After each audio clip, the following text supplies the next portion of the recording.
Alright, so giving an update on the $500 Uber car. It's about 4 months since I bought the car. I bought the car on Memorial Day 2017. Today, currently, it's September 28th, 2017. The Buick's still running. I've actually put about 8,500 miles on the car since I got it 4 months ago, doing Uber and also doing like various errands, driving my kid to school and stuff like that. People have asked about, does it really affect my ratings? My ratings on both Uber and Lyft have not gone down from what they were from when I was driving previously a few years ago. Lyft, I think, went down a little bit. Uber's actually stayed the same. Most people really don't care. They just care that they're actually getting from point A to point B. I mean, you got to keep the car pretty clean. You can't make it dirty. Inside can't be trashed. You got to vacuum it out every once in a while. I mean, overall, I'd say the experiment's been a success. I've put some money in the car. One time my window regulator on the driver's side rear window actually broke. I was actually able to go to Pick Apart and buy one from a wrecked car, put it in there, and it works fine. While I was there, actually the same car had a good taillight panel, so I bought that.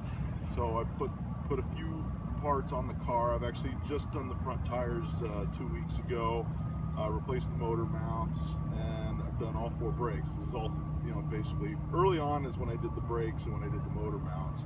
So I'll probably put about another $1,000, $1,200 in the car in addition to the $500 that I originally paid for the car.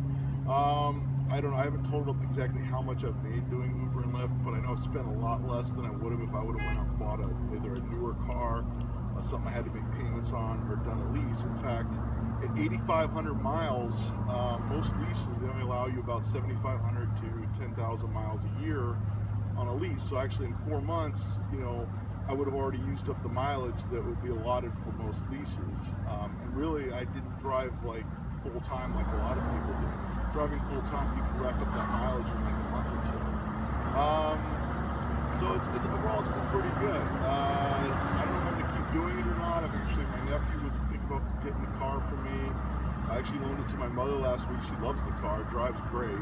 Either I'm just going to keep it as a second car, do occasional trips, and see where it goes. All right, some of my favorite tips about driving for Uber. Generally, I say don't drive unless you really feel like driving. I mean, don't go out unless you have more than, like, say, about 3 or 4 hours to kill, because you don't know where you're going to wind up. You might wind up far away, and then you have to work your way back. And a lot of times, if you have to rush back, you're going to dead mile, which means you're going to drive a bunch of miles where you don't have someone in the car, and that costs money, and that you really don't make a lot of money doing this. I would suggest to anyone considering doing this, it's not a full-time job. It's really just like an extra money kind of thing. You're really not going to be able to do this and have it pay for an apartment here in Los Angeles. There's no way. It's so expensive. But as like a sideline thing, as something to do on Friday or Saturday nights, maybe to go out and meet people and socialize, it's fine for that. Another thing is, when you're doing it, I avoid Uber Pool and Lyft line trips. They're a complete waste of time. I mean, realistically, the company's the one making the money on it. On Uber Pool, actually, you make less per mile than you do on a regular Uber trip, unless you're one of the select few that got an email saying you're going to make the same. And those trips actually tend to be shorter trips, and the people tend to be cheaper people who aren't going to tip you, since we now have in-app tipping. So I usually, if I see an Uber Pool or a Lyft line trip, I usually try to decline it unless it's just I haven't got a trip in a while, or it happens to be like 2 or 3 minutes away. I might just take it. More tips. I avoid sporting events and concerts and things like that. I'm actually filming this video in the Rose Bowl parking lot, but it's a morning on a weekday when there's nothing going on here, except I think they're doing some filming over there.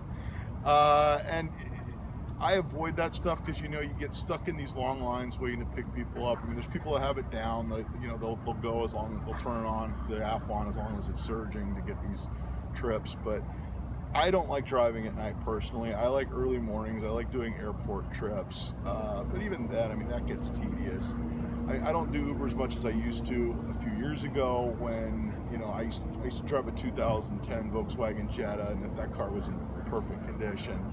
I put a lot of miles on that car back then, and back then the rates were higher, so it was a lot easier to go out and actually make money. These days, I mean, I would say it's not something where I want to go out 12, 14-hour days, which I'd done previously in the past. It's just too much. You don't get any exercise. I mean, one thing, when I used to do Ubers, I got fat doing this. I gained a lot of weight driving Uber. I mean, if you go out and drive that much, you're gonna gain weight. Yeah, you gotta get out, you gotta walk, you have to remember to go to the gym. Keep a gym bag in the back of the car, because, you know, keep a gym membership, like, you know, one of the gyms that's all over town, whatever town you're in. Here in LA, we have a lot of LA Fitness, a lot of 24-hour fitness around. You gotta stay in shape. You can't just sit all day. I mean, your legs, you can get blood clots, things like that. You can lead to serious medical issues. So don't just go out and drive. More tips.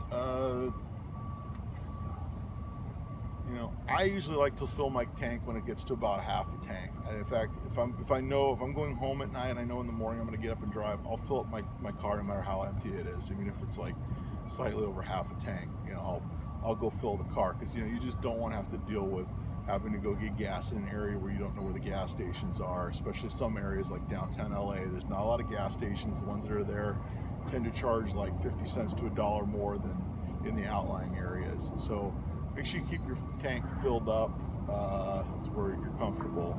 Also, washing your car. I'd say on UberX you can get away with washing the car once a week. If you're on Select, you probably need to wash it 2 or 3 times a week. You want to keep that car clean, because people are paying for a more premium ride. All right, well, thanks for watching my video. Be sure to subscribe to the channel, because I'll be posting more driving videos as well as more comedy videos. I just got back from World Series of Comedy in Las Vegas last week, so I should have a video of my performance on the channel pretty soon. As well as I'll be doing some videos about some of the classic cars and motorcycles I'm working on. I've actually just put a 1977 AMC Pacer back on the road. And be sure to comment whatever you want to do, and I'll see you out there on the road.